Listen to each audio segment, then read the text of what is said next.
Assalamualaikum warahmatullahi wabarakatuh. Teman-teman sekalian, kalau saya mengucapkan kata filsafat, kira-kira apa yang muncul di kepala teman-teman sekalian? Sejauh yang saya tahu, banyak yang mengesankan filsafat sebagai sesuatu yang rumit, sesuatu yang elit. Bahkan jangan-jangan ada yang punya keyakinan filsafat adalah sesuatu yang haram.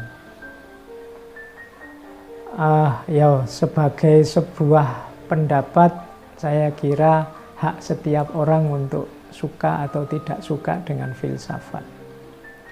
Tapi kalau kata filsafat ini saya ganti dengan istilah berpikir yang benar, mungkin pendapat teman-teman tentang filsafat akan berubah.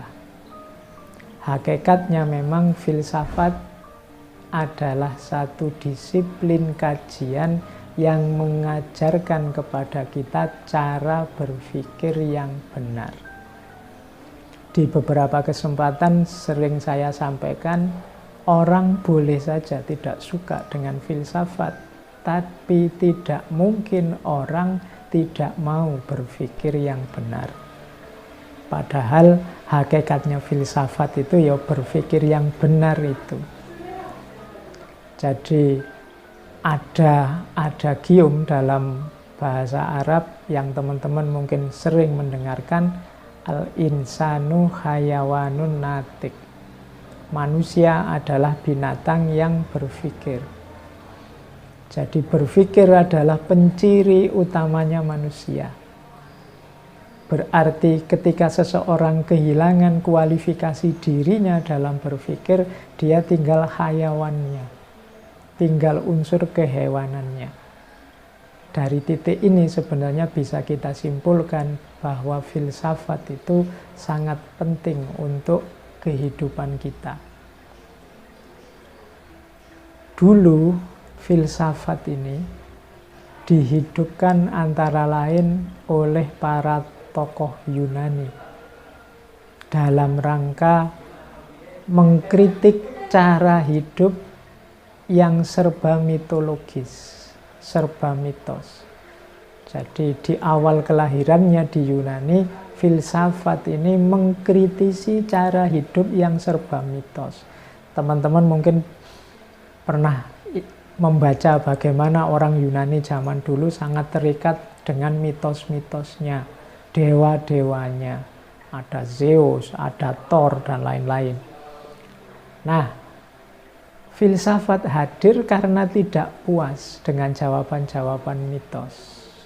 Kalau kita analogikan dengan zaman kita sekarang, jawaban-jawaban mitos itu berarti jawaban-jawaban yang tidak masuk akal. Jawaban-jawaban yang diikuti begitu saja tanpa dipertanyakan. Dari sini sebenarnya bisa kita simpulkan bahwa filsafat itu mengajarkan kita untuk memikirkan hidup, tidak hidup begitu saja dan asal-asalan, tapi mengerti secara masuk akal apa dan bagaimana cara kita hidup. Dulu orang di zaman Yunani itu merasa gelisah dengan kehadiran hidup yang serius dan kritis ini. Sehingga bahkan tokoh utamanya zaman itu yang namanya Sokrates banyak dibenci orang. Bahkan sampai dieksekusi. Tapi pada akhirnya orang semakin sadar bahwa memang jawaban-jawaban yang coraknya mitos itu tidak memadai untuk kehidupan kita. Jadi argumen kedua mengapa kita harus belajar filsafat berarti apa? Kita dituntut untuk hidup secara serius, tidak asal-asalan, tidak hanya ikut-ikutan. Kita harus bisa menjawab pertanyaan mengapa, apa, dan bagaimana tentang kehidupan kita. Bahkan Al-Quran sendiri menyebut firman Allah yang menyatakan bahwa Allah menciptakan kita itu tidak secara iseng, Jadi Allah menciptakan kita itu dengan serius. Nanti bagi teman-teman yang membaca Al-Quran akan ketemu ayat yang bunyinya afahasibtum annama khalaqnakum abatha wa annakum ilaina la turja'un. Apa engkau anggap kami ini menciptakan engkau untuk main-main saja dan engkau tidak dikembalikan pada kami? Berarti Allah menciptakan kita itu untuk serius. Ada amanah dan tujuan yang harus kita jalankan. Berarti hidup memang tidak boleh asal-asalan. Kita harus serius. Untuk menseriusi hidup inilah filsafat hadir.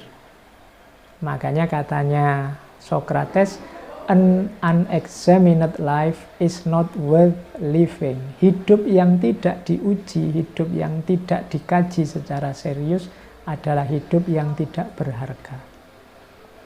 Nah, maka teman-teman semua, khususnya yang muda-muda, menjadi tanggung jawab kita, menjadi kewajiban kita untuk sejak sekarang berefleksi tentang hidup kita, untuk sejak sekarang merenungi, untuk sejak sekarang berkontemplasi, untuk sejak sekarang berpikir tentang serius, secara serius tentang kehidupan kita.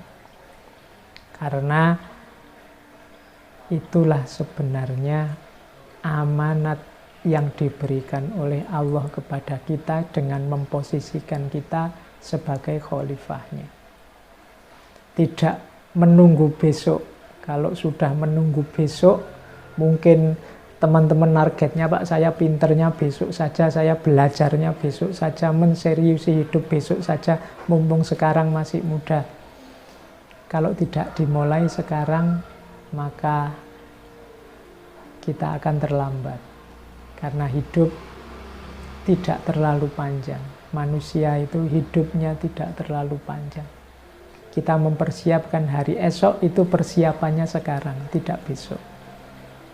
Jadi untuk teman-teman muda, menurut saya filsafat adalah salah satu bidang yang penting untuk diselami, khususnya dalam rangka kita menseriusi hidup, dalam rangka kita mendalami hidup secara serius.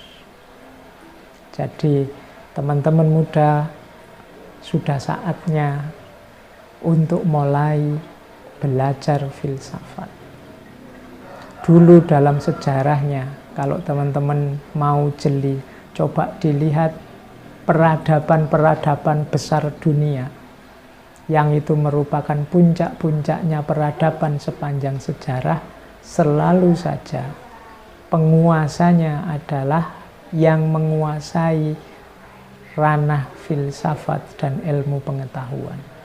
Yunani dulu puncak peradaban, dan disitulah hidup dengan subur filsafat dan ilmu pengetahuan. Romawi yang nanti melahirkan peradaban besar Eropa juga begitu. Islam dulu jadi penguasa, jadi puncaknya peradaban dunia ketika filsafat dan ilmu pengetahuan hidup. Dan sampai hari ini, di mana peradaban jaya, disitulah filsafat dan ilmu pengetahuan hidup. Ternyata bukan politik dan juga bukan ekonomi, tapi filsafat dan ilmu pengetahuan. Baik, saya kira itu teman-teman sedikit pengantar dari saya untuk memprovokasi teman-teman, untuk mendorong teman-teman serius dengan hidup, serius berpikir tentang hidup dengan cara belajar filsafat.